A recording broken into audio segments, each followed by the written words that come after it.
Hi Neem. So many of the students ask about sir MBBS abroad decision ఎలా తీసుకోవాలి అని అడుగుతున్నారండి. Sir మీరు ఎంబీబీఎస్ అబ్రాడ్ డెసిషన్ తీసుకునేటప్పుడు మీరు కంట్రీ సెలక్షన్ ఒకటి ఉంటుంది, యూనివర్సిటీ సెలక్షన్ ఒకటి ఉంటుంది. మీరు కంట్రీ సెలక్షన్ తీసుకునేటప్పుడు కంపల్సరీ సార్ 1-2 సార్లు గుర్తుపెట్టుకోండి. ఖచ్చితంగా ఒకసారికి ఎన్ఎంసీ వెరిఫికేషన్ డాక్యుమెంట్ అని ఉంటుందండి. అంటే ఆ కంట్రీ నుంచి మీరు ఏదైతే కంట్రీ వెళ్తున్నారో ఆ కంట్రీ నుంచి ఖచ్చితంగా ఒక డాక్యుమెంట్ ఉంటుంది, ఎన్ఎంసీ వెరిఫికేషన్ డాక్యుమెంట్. అంటే అక్కడ ఎన్ఎంసీ రూల్స్ అఫీషియల్గా ఫాలో అవుతున్నాము రండి అని అర్థం. ఆ ఎన్ఎంసీ వెరిఫికేషన్ డాక్యుమెంట్ లేకపోతే 100% ఆ కంట్రీ అనేది మీరు ఎట్టి పరిస్థితుల్లో జాయిన్ అవ్వద్దు. ఎందుకంటే ఆ ఎన్ఎంసీ వెరిఫికేషన్ డాక్యుమెంట్ లేదనుకోండి ఆ డిగ్రీ 100% ఇన్వాలిడ్ అవుతుంది. అంటే స్టాండర్డ్స్ ఉండవు, సబ్ స్టాండర్డ్స్, అంటే స్టాండర్డ్స్ లేని యూనివర్సిటీస్ ఉంటాయి, స్టాండర్డ్స్ లేని కంట్రీ కాబట్టి అది కంపల్సరీగా మీరు ఏ కంట్రీ చూస్ చేసుకోవాలన్నా ఖచ్చితంగా ఒకసారి ఎన్ఎంసీ రూల్స్ అనేది 100% ఫాలో అయ్యే కంట్రీ మాత్రం సెలెక్ట్ చేసుకోండి. ఎందుకంటే చాలామంది చెప్తారు ఎన్ఎంసీ రూల్స్ అవసరం లేదండి, అటు నుంచి అటు యూఎస్ వెళ్ళొచ్చు, కెనడా వెళ్ళొచ్చు, యూరోప్లో సెటిల్ అవ్వచ్చు అంటారు. అది ఇంజనీరింగ్ అయితే వర్క్ అవుతుందండి. ఎంబీబీఎస్కి అనేది అసలు ఎంటైర్లీ డిఫరెంట్. ఇంజనీరింగ్ వేరు, ఎంబీబీఎస్ వేరు, మన ప్రొఫెషనల్ కోర్సు కాబట్టి రూల్స్ రెగ్యులేషన్స్ 100% ఫాలో అవ్వండి. ఎందుకు అంటే ఒకవేళ మీరు అక్కడ మీరు సెటిల్ అవుతారంటే యూఎస్ఏ, యూకే, కెనడాలో సెటిల్ అయితే 100% సెటిల్ అవ్వచ్చు. బట్ కాదు, chances are very very less, 1% కూడా ఉండదు. అందుకని బ్యాక్ టు ఇండియా రావడానికని కంపల్సరీ ఎన్ఎంసీ రూల్స్ ఫాలో అవ్వాలి. ఓకేనండి. కంపల్సరీ ఎన్ఎంసీ రూల్స్ అనేది 100% ఫాలో యూనివర్సిటీస్ కంట్రీస్ మాత్రం సెలెక్ట్ చేసుకోండి. అదర్వైజ్ డిగ్రీ 100% ఇన్వాలిడ్ అవుతుంది, కెరీర్ అంతా టైము అమౌంట్ అంతా వేస్ట్ అయిపోతుంది. కాబట్టి మీరు కంట్రీ సెలెక్ట్ చేసుకుంటే ఫస్ట్ మీరు చెక్ చేయాల్సింది ఎన్ఎంసీ వెరిఫికేషన్ డాక్యుమెంట్. దానికి ఏదైనా ప్రొఫార్మా కావాలని నేను పంపిస్తాను, సార్ చూడండి, దాన్ని బట్టి మీరు ప్లాన్ చేసుకోండి. అది జార్జియా, వియత్నామా, కిర్గిస్తాన్ ఖచ్చితంగా ఉండాలి. Especially Georgia, Vietnam, Kyrgyzstan, central America, Europe వీటిలో ఖచ్చితంగా ఎన్ఎంసీ వెరిఫికేషన్ డాక్యుమెంట్ కలెక్ట్ చేయండి. దాంతోపాటు వచ్చేసరికి కంట్రీ సెలక్షన్లో ఫస్ట్ అది. తర్వాత వచ్చేసరికి మీకు డెవలప్డ్ కంట్రీ సెలెక్ట్ చేసుకోండి. కంపల్సరీ డెవలప్డ్ కంట్రీ మాత్రమే సెలెక్ట్ చేసుకోండి. ఎందుకంటే డెవలప్డ్ కంట్రీ అంటేనే మీకు quality of education, high standard of education ఉంటుంది, సెక్యూరిటీ ఉంటుంది, అన్ని రకాలు కూడా బాగుంటుంది. సెక్యూరిటీ పరంగా అవచ్చు, క్వాలిటీ ఆఫ్ ఎడ్యుకేషన్ పరంగా అవచ్చు, రూల్స్ రెగ్యులేషన్స్ పరంగా అవచ్చు, డెవలప్డ్ కంట్రీ అనేది 100% సెలెక్ట్ చేసుకోండి. అందులో Russia is the best option. తర్వాత వచ్చేసరికి మన ఫ్రెండ్లీ కంట్రీ అయ్యి ఉండాలి ఖచ్చితంగా. ఎందుకు మన ఫ్రెండ్లీ కంట్రీ అంటే ఎలాంటి ఇష్యూస్ ఉన్నా మనం 6 years ఉండాలి కాబట్టి వీసా రూల్స్ అవ్వచ్చు, ఎంప్లాయ్మెంట్ రూల్స్ అవ్వచ్చు, తర్వాత రూల్స్ రెగ్యులేషన్స్ అన్ని రకాలు కూడా మన ఫ్రెండ్లీ కంట్రీ అని కూడా మనకి ఈజీగా ఉంటుంది ప్రతిదీ కూడా.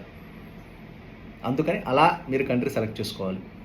మన ఫ్రెండ్స్ ఉన్నారు, రిలేటివ్స్ ఉన్నారు, తర్వాత వచ్చేసరికి ఇంకోటి ఏంటి ఆఫర్లు, డిస్కౌంట్లు, ఫ్రీ ఫ్లైట్ టికెట్లు, ఫ్రీ ఎంసఐ కోచింగ్లు. ఇదొకటి కొత్తగా వచ్చిందండి, ఫ్రీ ఎంసఐ కోచింగ్ అండి. ఫస్ట్ ఇయర్ నుండి MCI coaching, USMLE coaching, next exam coaching అంటున్నారు. అది 100% రాంగ్ అండి. ఎందుకంటే ఫస్ట్ ఇయర్ నుంచి మీరు కోచింగ్లు ఇచ్చినా ఇప్పుడు మీరు ప్రాపర్ ఎడ్యుకేషన్ అట్లీస్ట్ ఒక 2-3 years చదివితే కదా మీకు సబ్జెక్ట్ వచ్చింది. ఆ తర్వాత కోచింగ్ తీసుకుంటే దానికి ఎక్స్టెన్షన్ బాగుంటుంది. మీకు ఫస్ట్ ఇయర్ నుంచి అసలు సబ్జెక్ట్ ఎంబీబీఎస్ సబ్జెక్టే లేకుండా మీ కోచింగ్ ఇస్తానడం అది బుల్షిట్ అనమాట. జస్ట్ ఏంటంటే అడ్మిషన్ కోసమే ఇలాంటి స్టంట్స్ ఉంటాయి. కాబట్టి అలాంటి అసలు ఎప్పుడు ప్లాన్ చేసుకోవద్దు. ఓకేనండి. కంపల్సరీ డెవలప్డ్ కంట్రీ సెలెక్ట్ చేసుకోండి, ఎన్ఎంసీ రూల్స్ చెక్ చేసుకోండి, మన ఫ్రెండ్లీ కంట్రీ. ఈ 3 రకాలుగా మీరు యూనివర్సిటీ సెలెక్ట్ చేసుకోండి. తర్వాత యూనివర్సిటీ సెలెక్షన్. యూనివర్సిటీ సెలెక్షన్ అప్పుడు కంపల్సరీగా వచ్చేసరికి దాని ఓల్డ్ ర్యాంకింగ్ చెక్ చేయండి. అది గవర్నమెంట్ యూనివర్సిటీ కదా చెక్ చేయండి. కంపల్సరీగా వచ్చేసరికి చాలామంది ఏంటంటే సార్ ఇప్పుడు కొత్తగా ఎస్పెషల్లీ రష్యాలో వచ్చేసరికి కొత్త మెడికల్ కాలేజ్ వచ్చినాయి. అట్లీస్ట్ 1 year ఎక్స్పీరియన్స్ లేని యూనివర్సిటీస్ కూడా చాలా ఉన్నాయి, ఇయర్ ఫ్రెష్గా వెళ్ళే యూనివర్సిటీస్.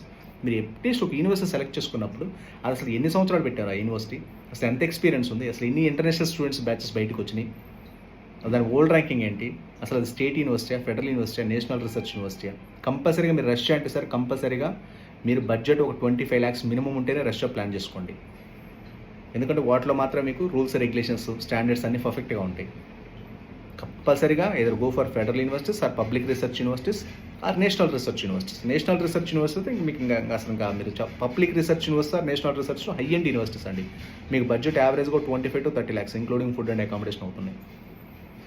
రష్యా అంటే మీరు ఎందుకంటే state universities 30 lakhs 40 lakhs at least పెట్టొద్దు. స్టేట్ యూనివర్సిటీ అంటే 20 lakhs below, that is the more than enough. ఇంకా 25 lakhs 30 lakhs పెట్టుకుని స్టేట్ యూనివర్సిటీ అంటే వద్దండి. 100% మీరు 25 to 30 lakhs పెడుతుంటే go for public research university 25 lakhs including food and accommodation, లేదా 30 lakhs పెట్టుకోండి national research universities. That is the best options అనమాట. ఈ విధంగా మీరు యూనివర్సిటీస్ ఈ విధంగా కంట్రీ సెలెక్ట్ చేసుకోవాలి.